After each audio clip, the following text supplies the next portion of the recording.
Hello everyone, welcome to Amirdham. இன்னைக்கு நம்ம சேனல்ல ஒரு ஹெல்த்தியான ஸ்நாக் தாங்க பார்க்க போறோம். இது ஒரு சூப்பரான ஃபெஸ்டிவல் டைம் ரெசிபியும் கூட. சத்து மாவுல எப்படி சிம்பிளா முறுக்கு செய்யறதுன்னு இந்த வீடியோல நம்ம பார்க்கலாம். இந்த ரெசிபி நீங்க ஒரு வாட்டி வீட்ல செஞ்சு கொடுத்தீங்கன்னா சின்னவங்கல இருந்து பெரியவங்க வரைக்கும் அடிக்கடி செஞ்சு தர சொல்லி கேட்பாங்க. அந்த அளவுக்கு ஒரு சூப்பரான ரெசிபிங்க இது. வீடியோக்குள்ளார போகிறதுக்கு முன்னாடி நீங்கள் என்ன அமிர்தம் ஃபேமிலியில் ஜாயின் பண்ணனா சப்ஸ்கிரைப் பட்டன் ப்ரெஸ் பண்ணி ஜாயின் பண்ணிக்கோங்க. பக்கத்தில் இருக்கிற பெல் ஐக்கான் கிளிக் பண்ணிக்கோங்க. அப்படியே மேலே இருக்கிற ஆலையும் கிளிக் பண்ணிக்கோங்க. அப்போ தான் நான் போடுற வீடியோஸ் உங்களுக்கு நோட்டிஃபிகேஷனுக்கு வரும். முறுக்கு செய்கிறதுக்கு ஃபஸ்ட்டு நம்ம ட்ரை இன்க்ரீடியன்ஸ் எல்லாமே சலிச்சு எடுத்துடலாம். அதுக்கு 1 கப் அளவுக்கு சத்து மாவு எடுத்திருக்கேன். இது 200 கிராம் அளவுக்கு வரும். இந்த சத்து மாவு பார்த்திங்கன்னா நான் வீட்டிலே செஞ்ச சத்து மாவு தாங்க. இதில் என்னெல்லாம் சேர்த்துருக்கன்றதை நான் உங்களுக்கு டிஸ்கிரிப்ஷனில் கொடுக்குறேன், தவறாமல் செக் பண்ணிக்கோங்க. அடுத்து 1 கப் அளவுக்கு அரிசி மாவு சேர்த்துக்கிறேன். இதுவும் 200 கிராம் அளவுக்கு வரும். நல்லா சலிச்சு எடுத்துக்கலாம். அப்புறம் 1 கப் அளவுக்கு பாசிப்பருப்பு மாவு.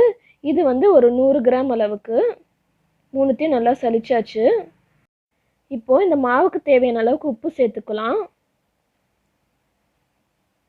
அடுத்து கொஞ்சமாக பெருங்காயத்தூள் சேர்த்துக்கிறேன்.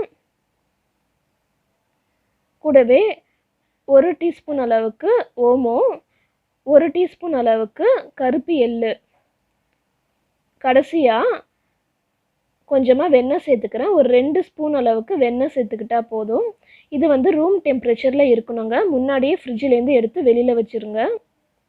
இப்போ எல்லாத்தையும் நல்லா நம்ம கலந்து விட்டுடலாம். நம்ம சேனலில் ஏற்கனவே நிறைய சத்து மாவு ரெசிபீஸ்லாம் அப்லோட் பண்ணியிருக்காங்க. நம்ம சேனல் பிளேலிஸ்ட்டில் சத்து மாவு ரெசிபீஸில் போய் செக் பண்ணுங்கள், உங்களுக்கு வீடியோஸ் எல்லாம் கிடைக்கும். இப்போ மாவு கலந்தாச்சு. கொஞ்சம் கொஞ்சமாக தண்ணி சேர்த்து நம்ம முறுக்கு மாவு பதத்துக்கு பிசைஞ்சு எடுத்துடலாம். தண்ணி அதிகமாக சேர்த்து பிசைஞ்சிடாதீங்க. நான் யூஸ் பண்ணுற கப்பில் 3/4 கப் அளவுக்கு தண்ணி சேர்த்து நான் பிசைஞ்சால் போதும். எனக்கு இந்த மாவுக்கு கரெக்டாக இருக்கும். இப்போ மாவு கரெக்டாக இருக்குது. கையில் நமக்கு ஒட்டக்கூடாது, அந்த மாதிரி பதத்தில் இருக்கணும். இப்போ முறுக்கச்சியில் வைக்கிற அளவுக்கு நம்ம மாவு தனித்தனியாக பிரித்து உருட்டி வச்சிடலாம்.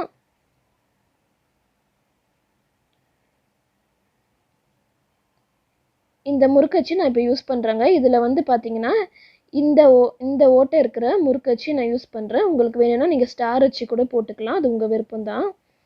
இப்போ ஓரங்களெல்லாம் கொஞ்சமாக எண்ணெய் தடவிக்கோங்க. இப்போ உருட்டி வச்சுருக்கிற முறுக்கு மாவை இது கூட சேர்த்துடலாம். சேர்த்துட்டு நல்லா மூடி போட்டு முறுக்கு பிழிஞ்சிடலாம். இந்த மாதிரி கரண்டியோட பின்பக்கத்தில் முறுக்கு பிழிங்க. பிகினர்ஸ்க்கு இது ரொம்பவே ஈஸியாக இருக்கும். முறுக்கு அதிகமாக செஞ்சு ப்ராக்டிஸ் பண்ணவங்க பார்த்தீங்கன்னா சின்ன சின்ன தட்டுங்களுக்கு பின்னாடி இந்த மாதிரி புழிஞ்சு அதை எண்ணெயில் போட்டு பொரிச்சு எடுப்பாங்க. நீங்கள் பிகினர்ஸாக இருந்தீங்கன்னா உங்களுக்கு இந்த மெத்தட் ரொம்ப ஈஸியாக இருக்குங்க. இதை ஃபாலோ பண்ணிக்கோங்க. முறுக்கு இப்போ பிழிஞ்சாச்சு. இதை சூடான எண்ணெயில் போட்டு நம்ம பொரிச்சு எடுத்துடலாம்.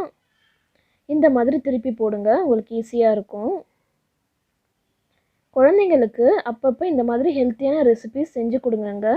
கடைகளில் அதிகமாக காசு கொடுத்து ஸ்நாக்ஸ்லாம் வாங்குறதுக்கு பதிலாக இந்த மாதிரி செஞ்சு கொடுத்தீங்கன்னா உங்களுக்கும் நல்ல ஒரு ஸ்நாக்ஸ் செஞ்சு கொடுத்த திருப்தியும் இருக்கும். குழந்தைங்களும் ஹெல்த்தியாக வளருவாங்க. இப்போ ஒரு பக்கம் வெந்துருச்சு, மறுபக்கம் திருப்பி போட்டுடலாம். எண்ணெய் அடங்குனதும் நம்ம முறுக்கு எடுத்துடலாம். இப்போ எண்ணெய் அடங்கிருச்சு, முறுக்கு எடுத்துட்டு அடுத்த பேட்சும் இதே மாதிரி நம்ம ஒன்று ஒன்றா போட்டு எடுத்துடலாம். இந்த ஹெல்த்தியான ரெசிபி நீங்களும் உங்கள் வீட்டில் ட்ரை பண்ணி பாருங்கள். அடுத்த ஒரு நல்ல வீடியோவில் நான் உங்களை மீட் பண்ணுறேன். இந்த ரெசிபி உங்களுக்கு பிடிச்சதுன்னா லைக் பண்ணுங்கள், உங்கள் ஃப்ரெண்ட்ஸ் அண்ட் ஃபேமிலி கூட ஷேர் பண்ணுங்கள். நம்ம வீடியோ பார்த்த மக்கள்ஸ் எல்லாரும் மறக்காமல் நம்ம சேனல் சப்ஸ்கிரைப் பண்ணிடுங்க. தேங்க்ஸ் ஃபார் வாட்சிங் அண்ட் கீப் வாட்சிங். பாய்.